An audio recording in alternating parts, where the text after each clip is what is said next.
நிறைய படங்கள்ல புதைகுழிய பார்த்திருப்பீங்க.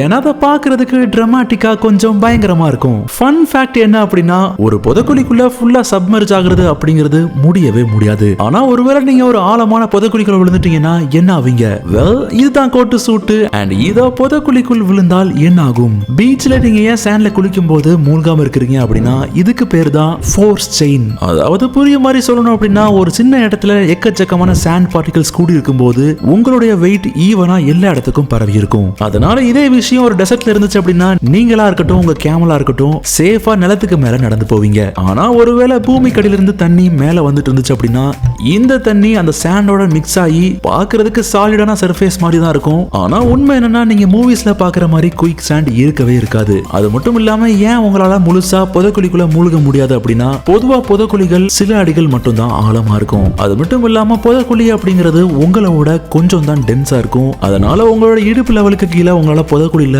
மூழ்கவே முடியாது. அதுவும் நீங்க ரொம்ப ஆடாம இருந்தீங்கன்னா உள்ள போகவே மாட்டீங்க. புதைக்குழிக்கு இருக்கிற இன்னொரு பேரு என்ன அப்படின்னா நான் நியூட்டனியன் ஃப்ளூயிட். அதாவது அதிகமான ஸ்ட்ரெஸ் இல்ல அப்படின்னா இந்த புதைக்குழியில விஸ்காசிட்டி இருக்காது. சோ நீங்க உள்ள போகவே மாட்டீங்க. சோ புதைக்குழியில அதிகமான ஸ்ட்ரெஸ் இருந்துச்சு அப்படின்னா, அதாவது அதிகமான வெயிட் இருந்தது, நீங்க சடனா மூவ் ஆயிட்டே இருக்கிறீங்க அப்படின்னா புதைக்குழிக்குள்ள நீங்க ஈஸியா போயிருவீங்க. சோ ஒருவேளை நீங்க புதைக்குழியில வந்து ரொம்ப அதிகமா பேனிக் ஆயிட்டீங்க அப்படின்னா அது இன்னும் தான் உங்களை உள்ள தள்ளிட்டே இருக்கும். இது எல்லாத்தையும் விட மோசமான விஷயம் என்ன அப்படின்னா, நேரம் ஆக ஆக புதைக்குழி கொஞ்சம் கொஞ்சமா திக் ஆயிட்டு ஹார்ட் ஆயிட்டே இருக்கும். சோ நீங்க ஒருவேளை விழுந்த உடனே வெளியே வராம உள்ளே இருந்தீங்க அப்படின்னா உங்களால அதுக்கப்புறம் வெளியே வரவே முடியாது. ரொம்ப கஷ்டமாயிரும். நீங்க உள்ள இருக்கிற ஒவ்வொரு செகண்டும் தண்ணி இல்லாம உங்க பாடி டீஹைட்ரேட் ஆகலாம். அப்படி இல்லைன்னா உங்களுக்கு சன் ஸ்ட்ரோக் வரலாம். அப்படி இல்லைன்னா உங்களுக்கு ஹைப்போதெர்மியா வரலாம். இது மட்டும் உங்களுக்கு போதாது அப்படின்னா, ஒருவேளை நீங்க காட்டுல இருக்கிற புதைக்குழிக்குள்ள மூழ்கிட்டீங்க அப்படின்னா சுத்தி இருந்து வைல்ட் லைஃப் மிருகங்கள் உங்களை பதம் பார்க்க காத்துட்டு இருக்கும். பொதுவா இந்த மாதிரி புதைக்குழிகளை எங்க பார்க்க முடியும் அப்படின்னா பீச்சுக்கு பக்கத்துல பார்க்க முடியும். ஏன்னா தண்ணியால நிலத்தை ஈஸியா ஆக்கிரமிச்சு ஒரு புதைக்குழியை உண்டாக்கிட முடியும். சோ ஒருவேளை நீங்க பீச்சுக்கு பக்கத்துல டூருக்கு போறீங்க அப்படின்னா புதைக்குழி கிட்ட இருந்து ஜாக்கிரதையா இருங்க.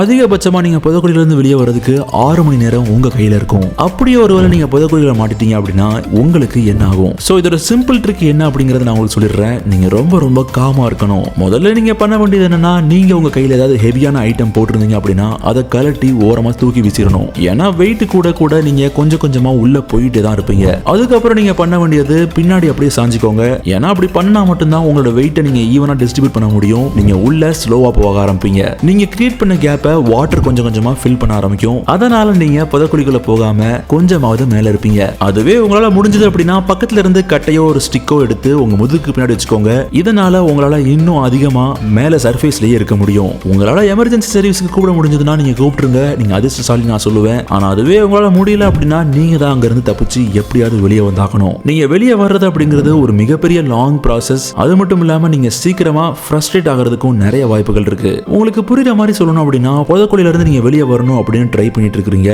சோ இந்த இடத்துல நீங்க 1 சென்டிமீட்டருக்கு உங்க காலை மூவ் பண்ணீங்க அப்படின்னா அந்த ஃபோர்ஸ் எந்த அளவுக்கு ஈக்குவலா இருக்கும் அப்படின்னா நீங்க ஒரு காரை தூக்குற அளவுக்கு சேம் பவரா இருக்கும். அப்படியே நீங்க ஃப்ரீ ஆகி புதைக்குழியில இருந்து வெளியே வந்தாலும் நீங்க நிறைய பெயினை எக்ஸ்பீரியன்ஸ் பண்ணுவீங்க. அதுக்கு காரணம் என்ன அப்படின்னா புதைக்குழிக்குள்ள சாண்ட் ரொம்பவே டென்ஸா இருக்கும். சோ இதனால உங்களுக்கு பெர்மனண்டா சில நரம்புகள் டேமேஜ் ஆயிருக்கலாம். அப்படி இல்லைன்னா நீங்க ஒரு கால் இல்லாம கூட புதைக்குழியில இருந்து வெளியே வருவீங்க. அப்படியே நீங்க புதைக்குழியில இருந்து ஒரே பீஸா வெளியே வந்துட்டீங்க அப்படின்னா ஃபியூச்சர்ல அடுத்த தடவை மாட்டாம எப்படியாவது தப்பிச்சிருங்க. ஆனா இந்த ஒரே ஒரு சின்ன எக்ஸ்பீரியன்ஸ் உங்களை அடுத்த அட்வென்ச்சர் இருந்து தடுத்துறாம, ஏன்னா வாழ்க்கை ஃபுல்லா நாம நிறைய எக்ஸ்பீரியன்ஸ் பண்ண வேண்டியது இருக்கு. ஆனா ஒருவேளை நீங்க புதைக்குழிக்குள்ள மாட்டாம ஒரு கடல்ல ஆழத்துல மூழ்கிட்டீங்க அப்படின்னா என்ன ஆகும்?